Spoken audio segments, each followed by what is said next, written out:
political science. We're proud to have Spencer helping us. This is Johnny Norris. Johnny's a local attorney, a blogger, a man of certain sharp liberal opinions that he's not shy about sharing. Is he? I didn't know that. Kyle.crider, he is the Alabama Environmental Council leader. He's here to talk to us about the environment. They're doing great work. Larry Lee. Everybody know who Larry Lee is? If you don't, you need to. Larry Lee is the preeminent champion for public education in the state of Alabama. And he knows how to talk Alabama so that people understand him when he talks and they listen. And then finally, down on the end is Pat Vandermeer, who I can't say enough about. Pat and I do a lot of teamwork on this, and matter of fact, the fall series was Pat's idea, and she largely put it together. She's been instrumental in putting this together here today. She's a board member of Forward Alabama. She is the trained professional educator for Forward Alabama that can teach you about campaign work. She also is AAUW, American Association of University Women. They do training for Ready to Run. All you ladies, I can't remember who I was talking to yesterday. I know who I was talking to yesterday, or day before yesterday. It's your moderator, John Northrup, who will be up here in a little while. And John and I were in total agreement over our cup of coffee that we need more women elected. We need more women.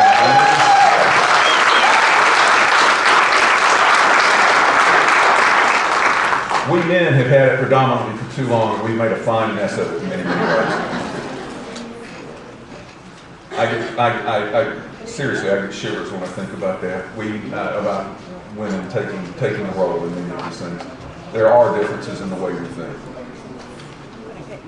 Without further ado, then, I'm going to let these guys start off. And Spencer, I guess I would ask you to start with a recap of voting rights.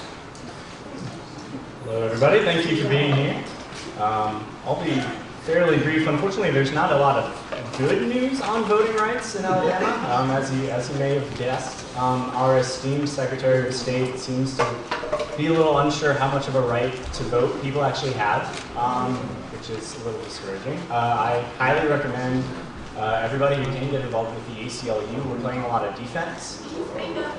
Sure, I'm sorry. I'll talk a little bit more into the mic. I highly involve everybody get involved with the ACLU and other organizations like that, Southern Poverty Law Center, that are very, very close and very active on the ground with trying to make sure that people don't get disenfranchised, because like I said, in Alabama, we are playing a lot of defense. And right now, that's more true than ever, given that we have a Justice Department coming in that is maybe not very likely to want to play on our side and make sure that everyone has the rights to vote. Sorry, I'm sending myself some notes on my phone here. That's what I'm looking at. We unfortunately should be passing an update to the Voting Rights Act nationally, because that, of course, got weakened by the Supreme Court a couple of years back, and thanks to some people right here in Shelby County. But that doesn't look like it's going to happen. And so we are kind of at a standstill on the national front there. But Donald Trump's insistence that 3 to 5 million people voted illegally, despite any evidence to the contrary, gives us all pause. There are a couple bills that have been pre-filed in the Alabama legislature this year to keep an eye on, and that we should try to shepherd through the process. The first is a bill sponsored by Representative Ford that would require each county in Alabama to have at least one voting center open 4 to 6 days before election day. So that would be a real good move to actually get some early voting going across Alabama, which... What number is that, sister? Sure, that's HB 30.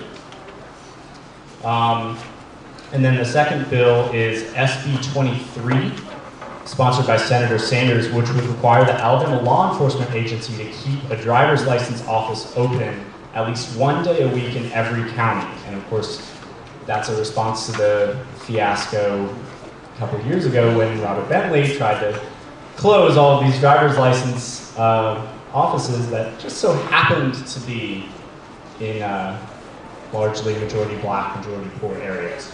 I'm sure that was just a coincidence. That's SB 23. And then finally, while we're talking about disenfranchisement, we should talk about the legislative districts that just got struck down by our court and that are going to have to be redrawn.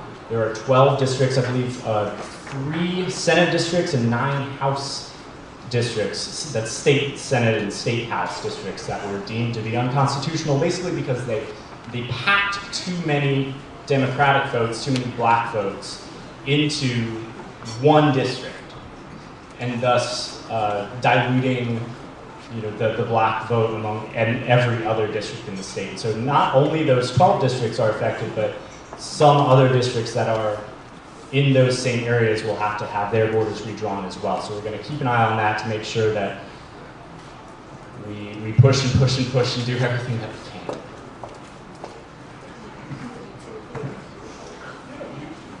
We can go out of order slightly. We'll just pass it down if we want to. This is not the order that we did the programs in. Actually, before I should do this, I should be a better moderator. Does anybody have any questions for Spencer? Who's in charge of redistricting and drawing those lines? So, sure. So the question is, who's in charge of redistricting and redrawing those lines? And unfortunately, the answer to that is the same legislature that drew them in the first place. Although the legislator who was in charge of drawing them has said that, well, maybe the Justice Department should come down and do them anyway if they're so concerned about how well drawn they are. So who could we contact?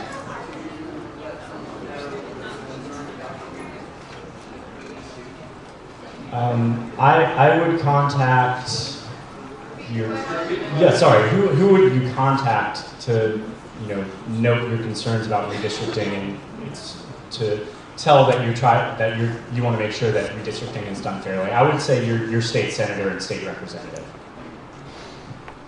Let me add, if I may, that there is pretty much widespread speculation that they're not going to be able to come to terms with this in the general term, and this will be the subject of a special session, like the Alabama legislature is prone to do. Kick it down the road, and this has to be in place. Well, heaven forbid they spend 3 months working, Bob. Yeah, that's right. But this all has to be in place for the 18 election cycle, guys, and people have to qualify probably in November, so the clock is ticking on this stuff.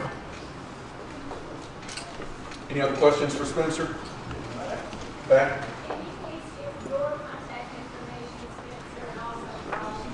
Sure, absolutely. My contact information, my name is Spencer Bowley, last name B-O-W-L-E-Y. My email address, which is the best way to get in contact with me, is Spencer E as an elephant, Bowley. No dashes or dots or anything else funny like that. Just spencerebowley@gmail.com. And I'm a volunteer with the ACLU. That's kind of my capacity here, but I also volunteer with a number of other organizations in and around the Birmingham area, including Florida, Alabama, and Planned Parenthood, and about 5 to 10 others. All right, one more, and then we'll move on to Johnny. This redistricting, is it strictly a legislative and court process, or are there any advisory boards or citizen monitoring? Is there any other board or citizen group that's involved in that process? It's a good question. I believe it's only legislative and judicial. Bob, Let me add that Craig Ford took this opportunity to suggest that it go to a nonpartisan panel, like some states do, but who believes that's going to happen in this state? It's not, And that was the discussion that came from, that then led to the discussion that there were 11 representatives from the House and 11 representatives from the Senate who came up with this cockamamie plan that's now been thrown out. Yet when they they decided that the group that's going to try to work on this again will only be made up of 6 members each. And if they cannot come, if they can't do it, then first of all, that has to be approved by the court. And if they can't come up with anything, then the court's going to do it. Just one quick one. One more. Do I understand that the November 2018 is a complete election for all state house seats and all? That's correct, yes. The November 2018 election, the entirety of the state Senate and the entirety of the state House will be up for re-election. In all statewide offices. And all other statewide offices, yes. Okay, we got to move on now. We're going out of order that we actually did these events in. We'll let Johnny Norris speak about dark money, which is a subject that we all need to know more about. He's going to talk about a couple other things too. Thanks, Bob. Man, I am really blown away by the size of this crowd.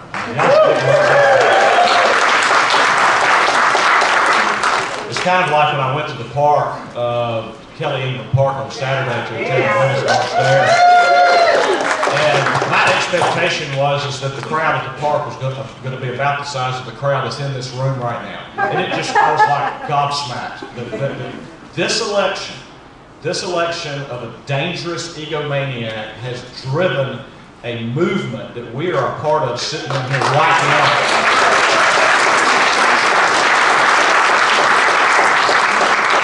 Now, I'm here this morning to talk a little bit about dark money. I moderated a panel discussion back in October about dark money at the Vestavia Public Library. First of all, I would like to recommend a book. This is my alma mater, so I feel like I should be like a professor and recommend readings here. The book is by Jane Mayer, and it is called Dark Money, How Dark Money Fueled the Rise of the Radical Right. How many people in this room have read that book? Hands?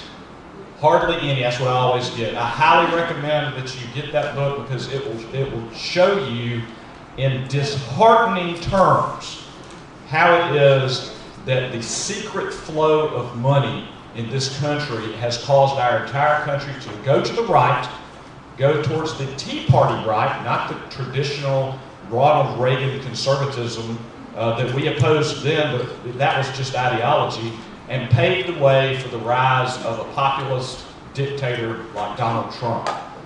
You should really understand that. The way the dark money works is that the federal law allows for 2 kinds of organizations, 501c4 and 501c5, which are just random sections in the Internal Revenue Code.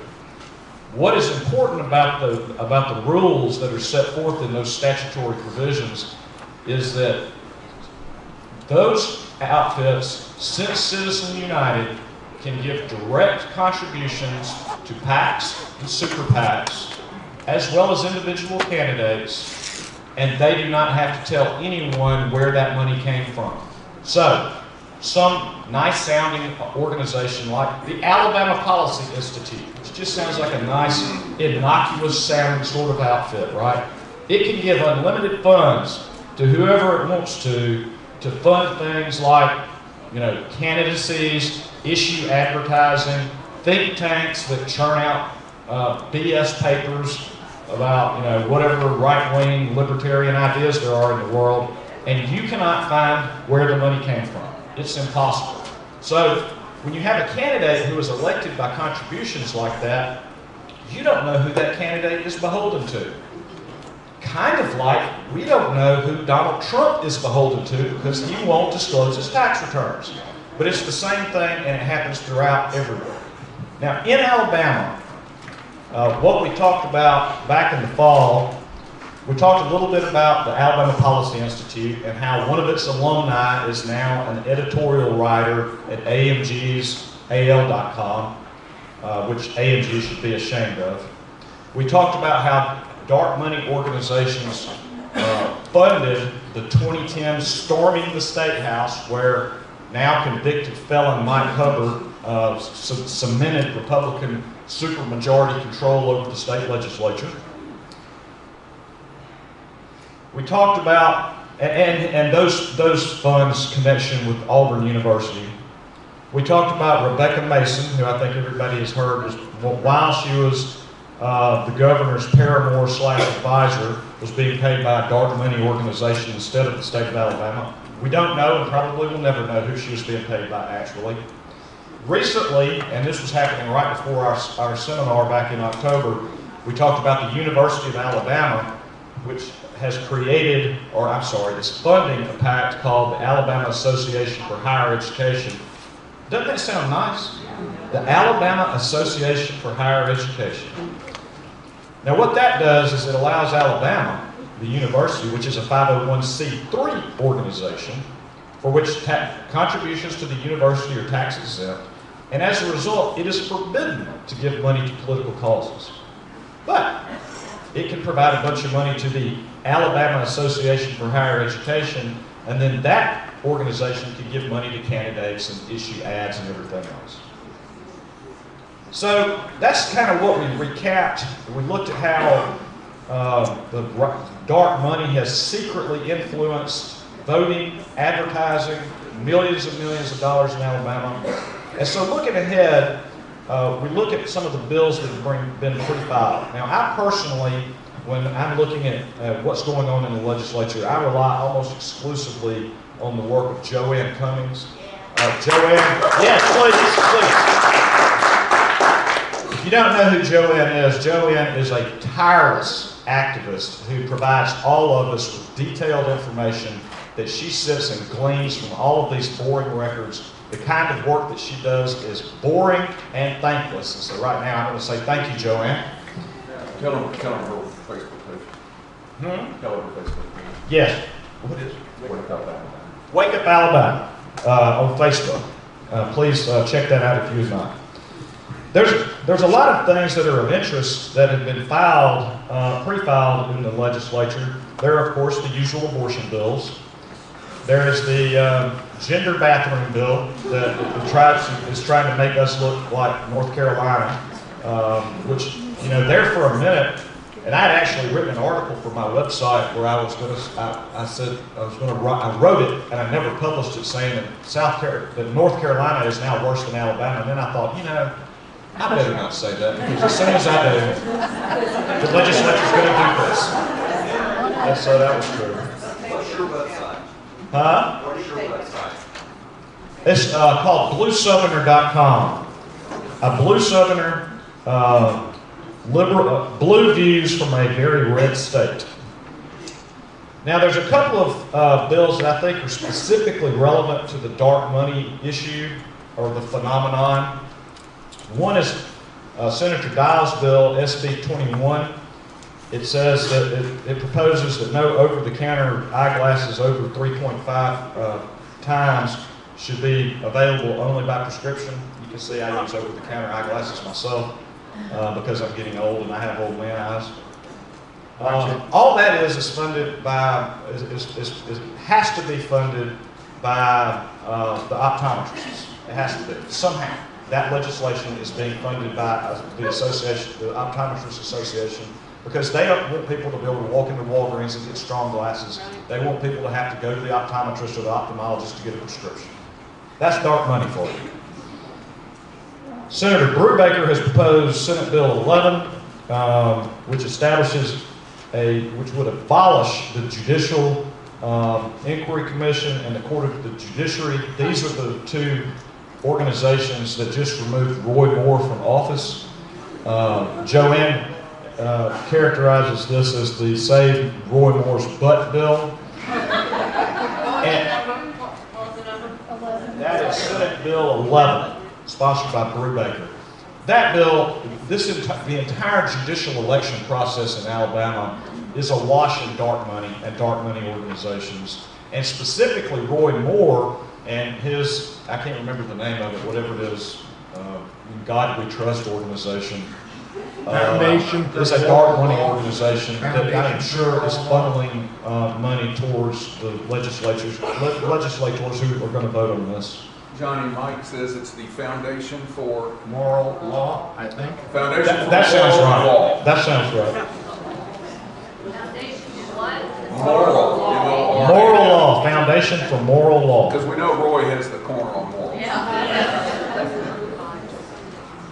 Another bill, this one originating in the House, is sponsored by Representative Greer, HB 23. This is a tax cut for deferred compensation up to 90%.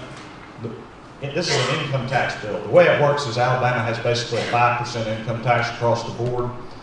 But rich folks can contribute money to, various, 401k plans and things like that to defer their income. What this bill would say, and that means they don't have to pay for anybody. I mean, anybody can do this, not pay tax on it this year. Defer that until you get the money back. What this bill would do is that when you get paid your deferred compensation in the future, then it would cut the tax rate by 90%. This is purely rich folks' welfare, and there is dark money swirling all around us.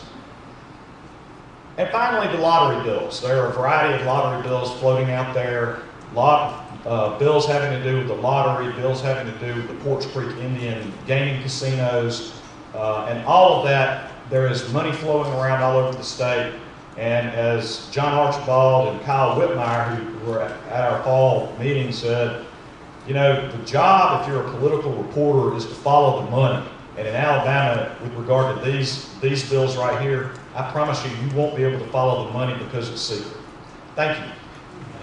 Oh, any questions? We need to keep questions just to one or two because we've got to move on to stay on time. Any questions for Johnny? I thought we had a ban on pack transfers. Do these 501 whatever, do they not qualify as tax? They do not, and that's the problem. That coupled with the resulting Citizens United made the ban on pack-to-pack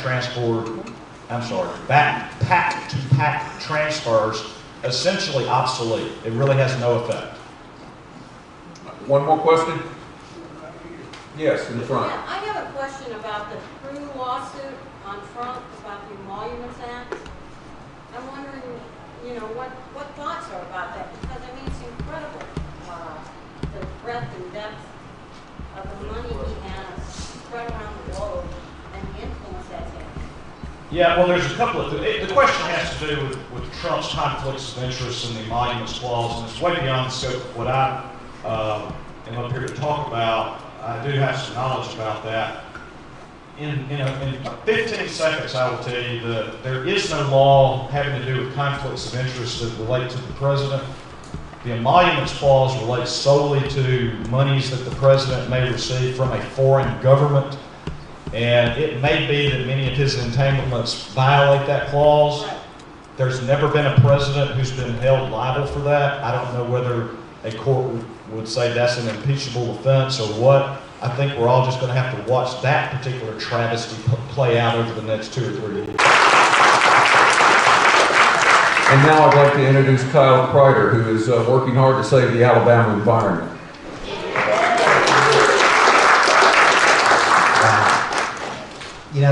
I have not had a lot of things to fill me with hope since November, but this room fills me with hope, so thank you. I'm going to be very brief because you need to hear from this guy more than you need to hear from me. But obviously, Alabama's environment is very important. One minor correction: I'm not the AEC, Alabama Environmental Council leader, but thank you, Bob. Alan Gerganis is our interim executive director and in charge of the recycling and all sorts of waste-related sustainability issues with our organization. Just trying to promote you, Kyle. He is our interim executive director. That's Alan. I'm Kyle. I'm the energy guy. I'm here to tell you about the Alabama Solar Knowledge Project, askalabama.info. And I know you don't have time to write all this down, but I'll be at a table right outside the door, and as is somebody else I'm about to tell you about. And so since I don't have time to, really give you all the details now, feel free to stop by and, I'll tell you more, including, giving you websites and things like that where you can get the info I'm about to tell you about. Let's see, in terms of energy legislation, I can't tell you much for a couple of reasons. One, there's still a lot we don't know. Two, there's actually some really potential good news. And it's good news that you're probably not going to hear a lot from me as the energy guy in askalabama.info or even ABC, because honestly, there's other folks to champion the legislation that in question, and the endorsement by an environmental organization just might be the kiss of death. So the good news is there's some things coming, and we might not be saying a lot about them, but we'll be cheering silently in the wings.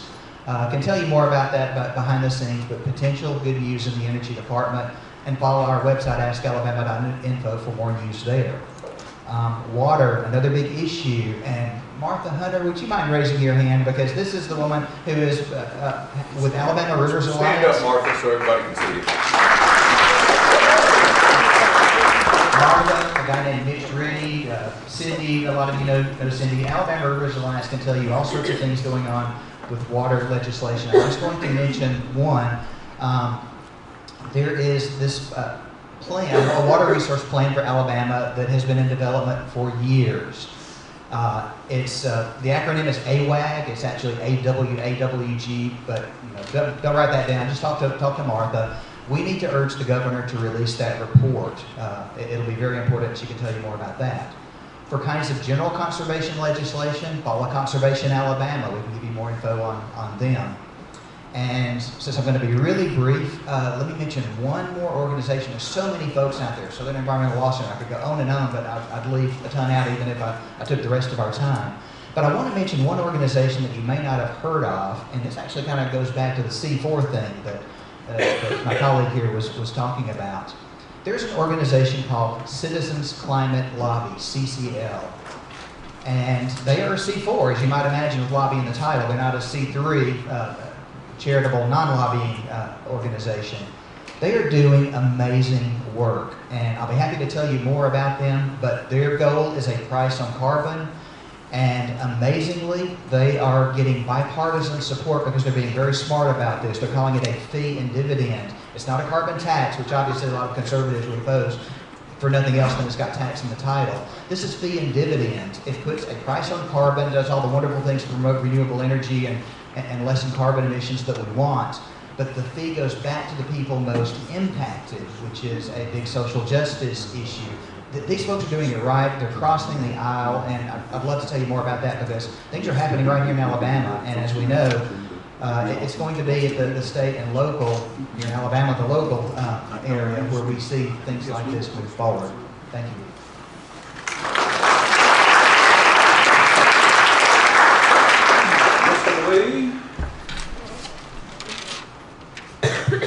That is all it. For those of you who don't have a chair, since all the Baptists are taking up everything in the back of the room, there's still a few empty seats down front if you want to avail yourselves to them. Thank you for asking me to join you this morning. Like the other speakers up here, I'm very impressed by the turnout. This is my kind of group, that's for sure. First, I want to put in a very shameless promotion that I write a blog called Education Matters, I think it is. But I know it's at LarryEducation.com, and it's all about public education, and I try to be an advocate for our public schools. And so I would encourage you to, actually, I put some stuff on there sometimes that impresses myself. I say, that really wasn't half-baked. But and let me also say that I'm absolutely a dirt road in a 4-lane world. I do not understand all this stuff these days. I got a flip phone. Somebody built the blog for me. My phone will not open my garage and turn on the oven. My phone doesn't take pictures of any of that sort of stuff. So, but I still can write, and I do know how to do that. And we have a very special guest among us this morning. Dana, raise your hand. The young lady in the back of the room is Dana Jacobson, and she is this year's Alabama Teacher of the Year.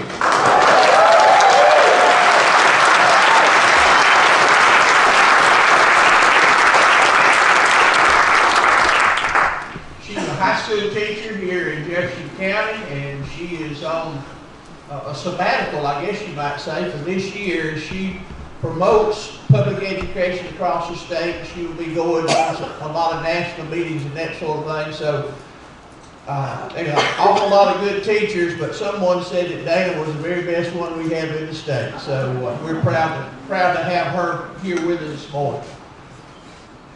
Trying to figure out what Montgomery's going to do is about like me trying to figure out what Auburn's football team is going to do. I mean, my friend Pat Todd, Representative Todd, is here and will be on the next panel.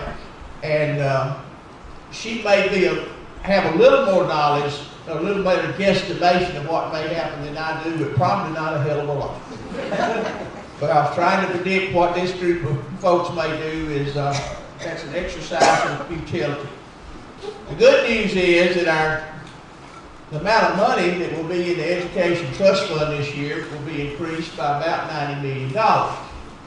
Now, that sounds like a lot. It ain't. And Pat sits on the House Education Finance Committee, and remember that total budget is over $6 billion. So adding $90 million to it is not a whole bunch, particularly when you realize that most of it's already been gobbled up. And so there's not going to be much extra money, so to speak.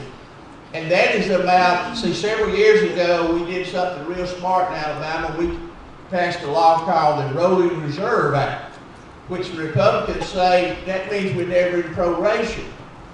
I say, no, it means we're always in proration, because it means you never can catch up. And so the Rolling Reserve Act's about like this.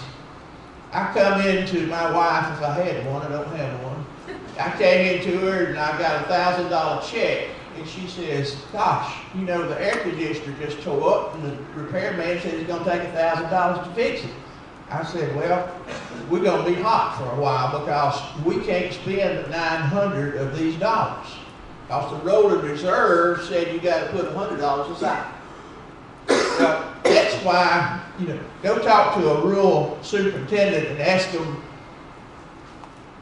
what bus transportation is doing to them. It's eating their lunch. And the foundation program at the state level says that we will fully fund bus transportation. That hadn't been fully funded. I don't know if it's ever been fully funded.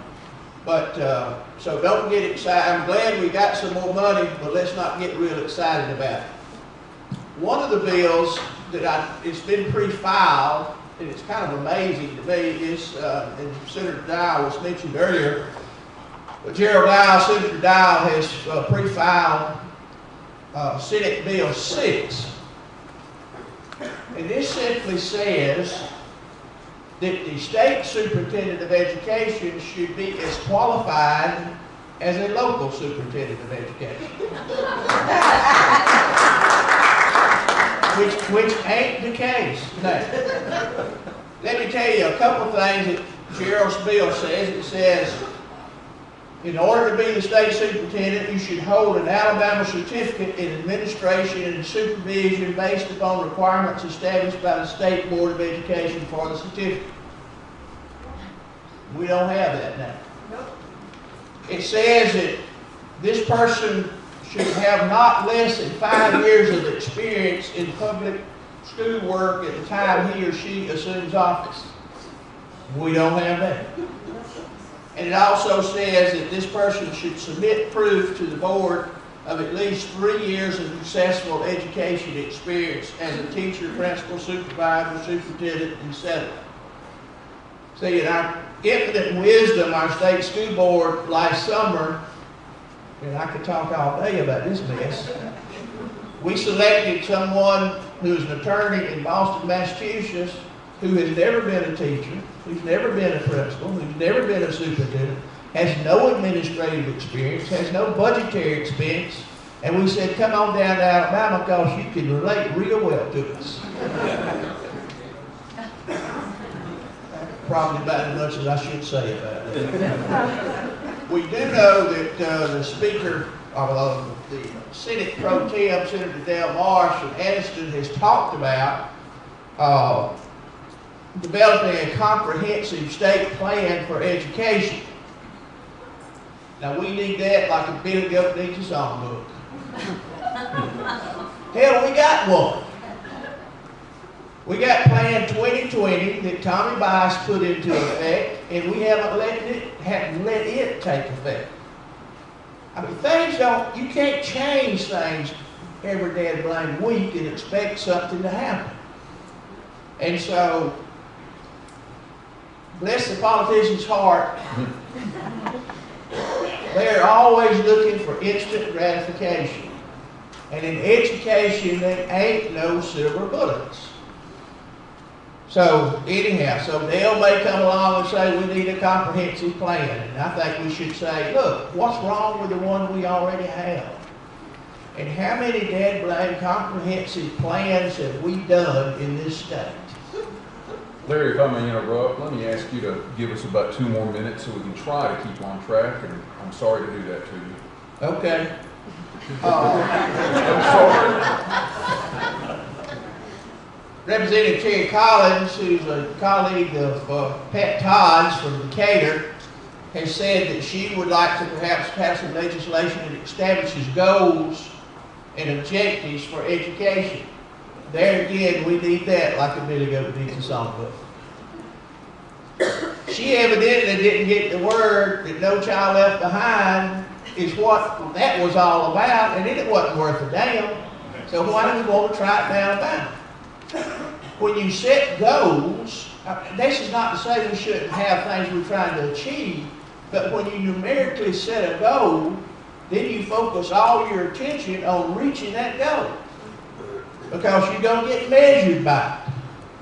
Why did Atlanta have a big cheating scandal? Because No Child Left Behind said in 2014, all our children are going to be above average. And that ain't going to happen. And if you want to know about the legislature setting goals, the reason we have 75 schools designated as failing schools in this state is because the legislature passed a law in 2013 called the Alabama Accountability Act, and they reached up into thin air and pulled down the number of 6%, and they said that all public schools, 6% of them have got to be failing. That's based on what? Nothing. Interesting enough, there ain't no standard like that for private schools. They're all above average, evidently.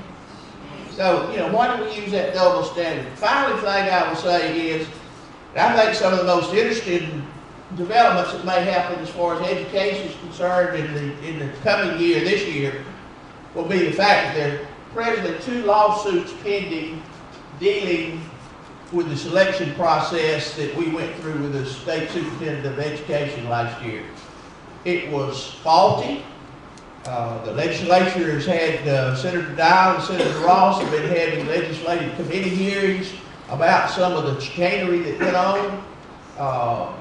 And I'll be glad to share that. I could talk to you all day long, but that was, our state board ignored their own regular requirements. I mean, they printed up the requirements that a new state superintendent should have.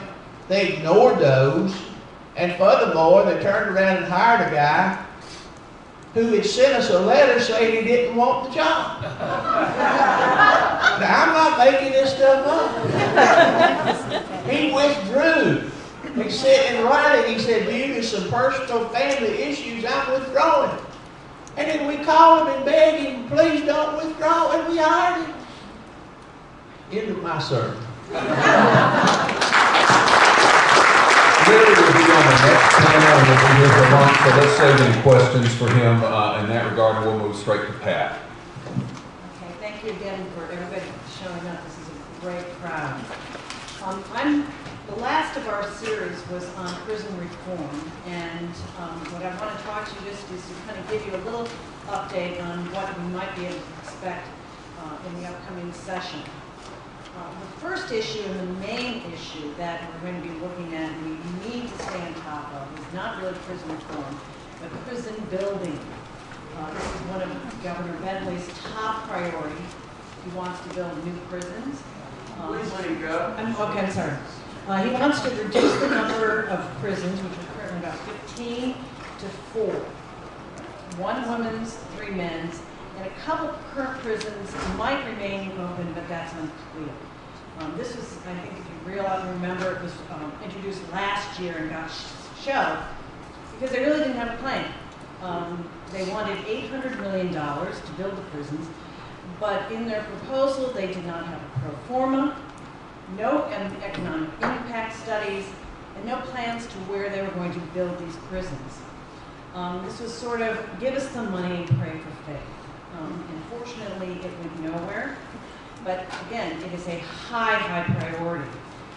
Bentley said he's going to call a special session, and it's going to be an isolated session within the regular session, and to work on this.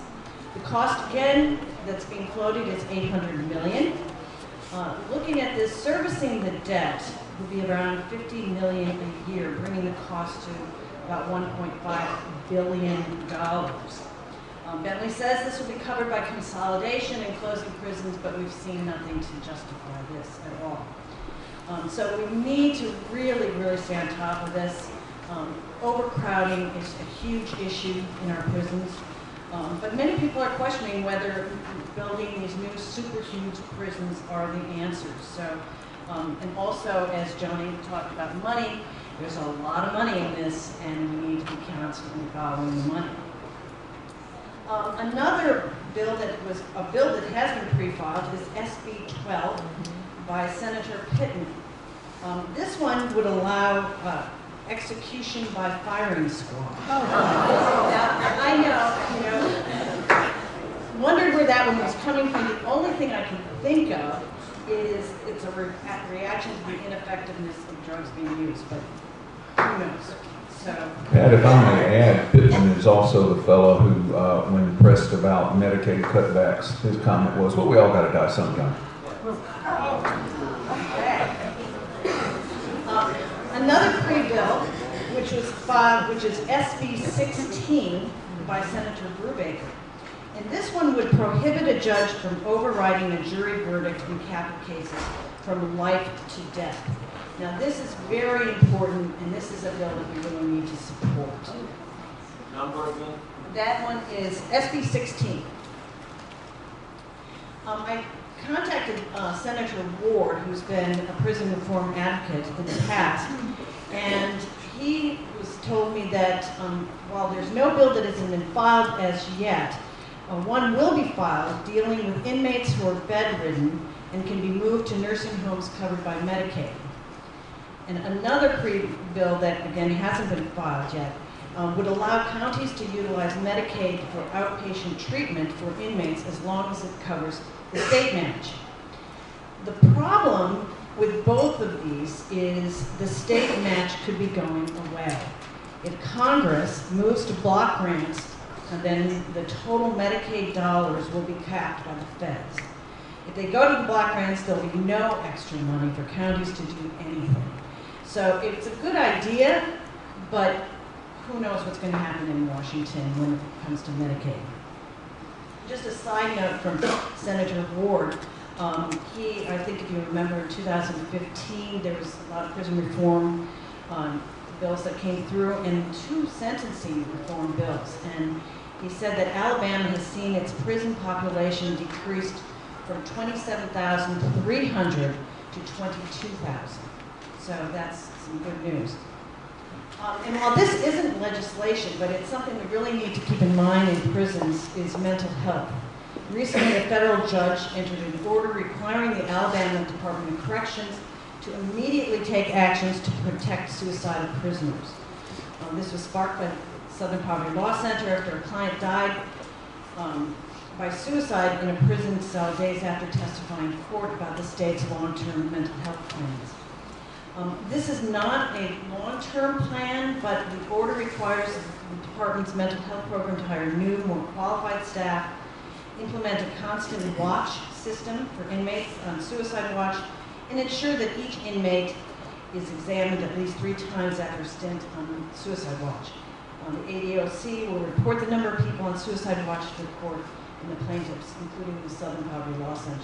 Again, this is not a long-term plan, but it's a huge issue in prisons today, and we really need, hopefully, there will be some legislation coming out in this session that deals with this issue. That's all I know so far. Again, keep your eye on prison building because that is going to be a major issue coming up. Thank you. Again, we need to try to make up our time, so Pat will be here throughout the day, and at lunch, if you have questions, ask her there. We do need to try to keep on track. Thank you, panelists. Thank you all.